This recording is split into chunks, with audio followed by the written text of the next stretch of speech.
if there's a change in your thinking, probably that benefits the country also. I work in the environment sector. The agenda of my science is to ensure that everyone have clean air, water and environment. And also I teach a course at the institute for the masters and doctor students about the concepts of environment and how to manage it. Today I have been asked how to contribute towards the policy making.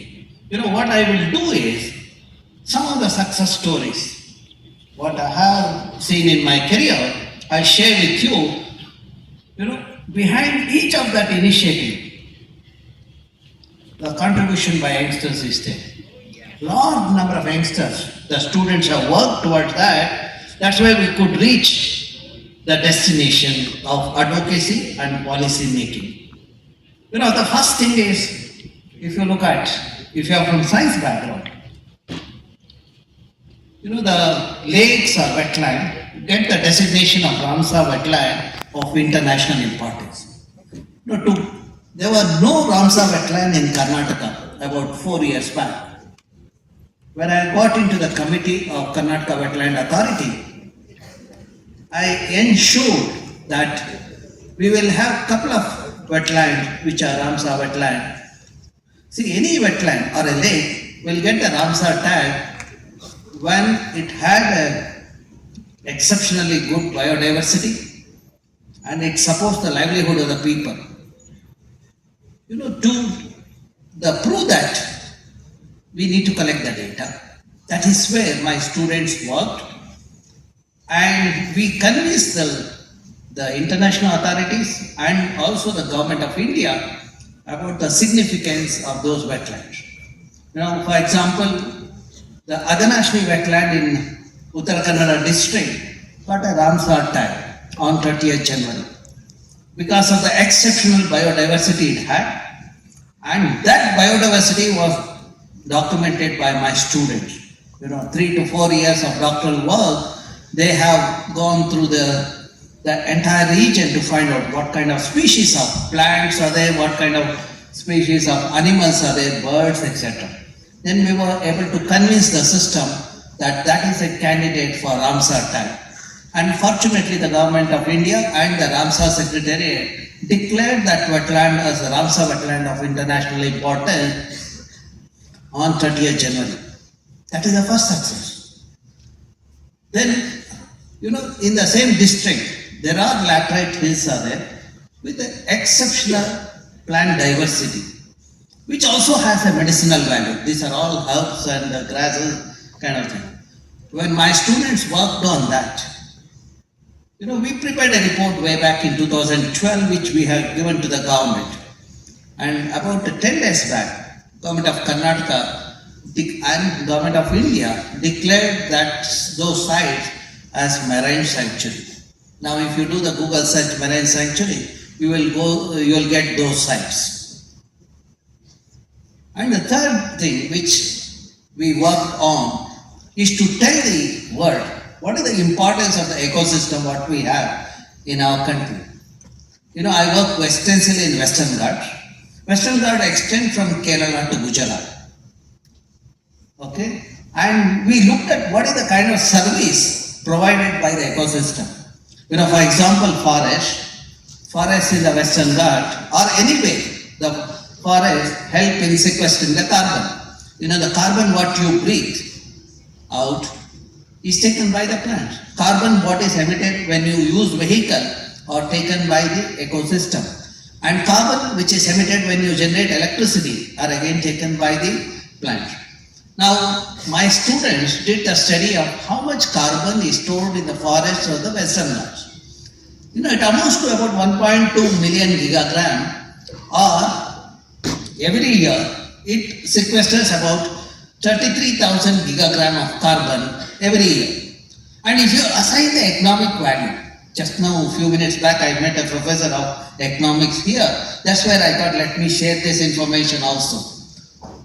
It amounts to about 100 billion rupees or $1.4 billion. Now you might ask, what is the use of this number?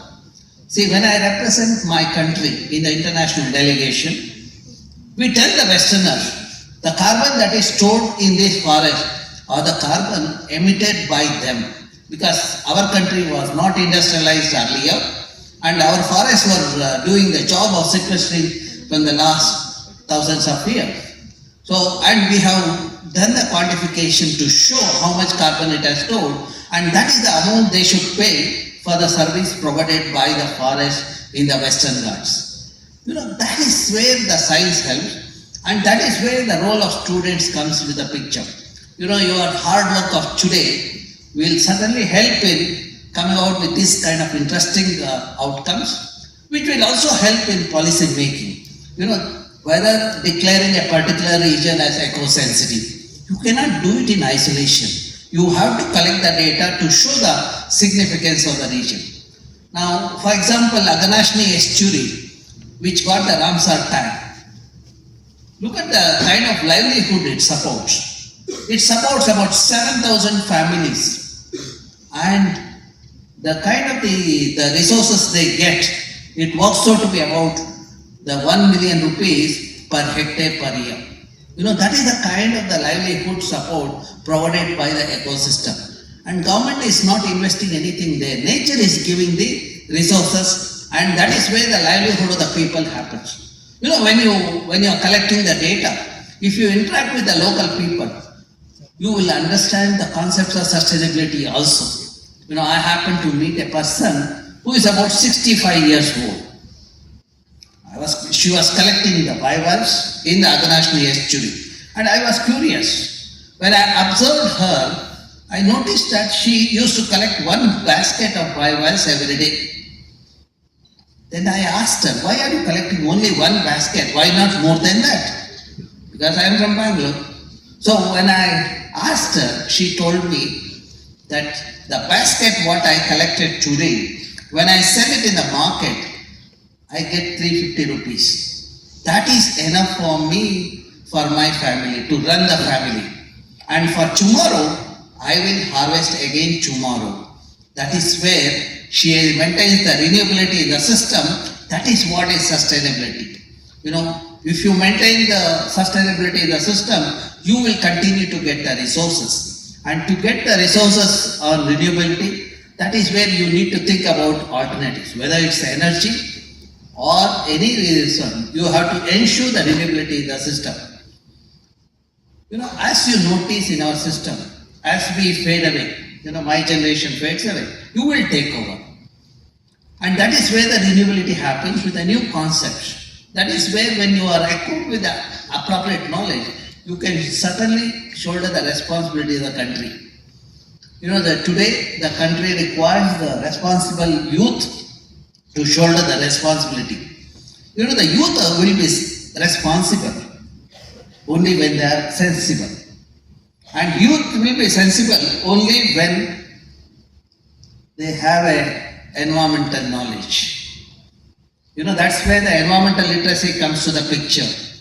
When I did a study of Bangalore environmental literacy, I found only 3.5% of Bangalorean are environmentally literate, which means 96% of Bangalorean do not know about environment, and that's where we have a problem of the mismanagement of the solid waste, liquid waste, lakes are frothing, there is a fire in the lake, etc., which is a clear reflection of the environmental illiteracy in the system.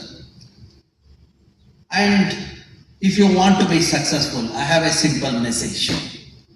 Learn from Mother Nature. You can develop the wonderful technology. For example, if you look at the simple food chain, you would have seen, you would have studied when you are in 8th standard or a 6th standard, the food chain. There is a producer, produces the food which is eaten by the herbivore, next eaten by the carnivore. When you look at that whole thing, process, what is happening? The material and energy transfer happen from one level to other level. That is what we teach in the principles of thermodynamics. And whatever is left in the system get converted into elemental form by bacteria and fungi. That's where in nature you do not see waste. Where do you see waste? you will see waste where waste people are there. Who are these waste people?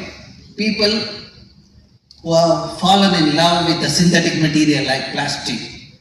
You can do a wonderful job by leading a life friendly with the nature.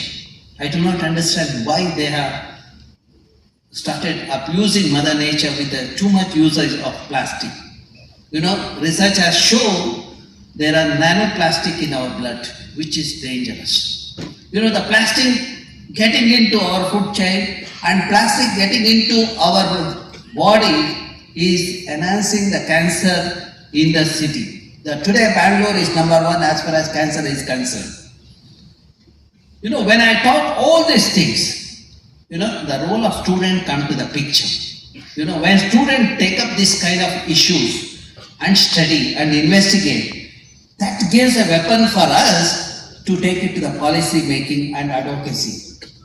So with these words, I end my talk and thank you very much for inviting me, and I hope this message you will take it forward.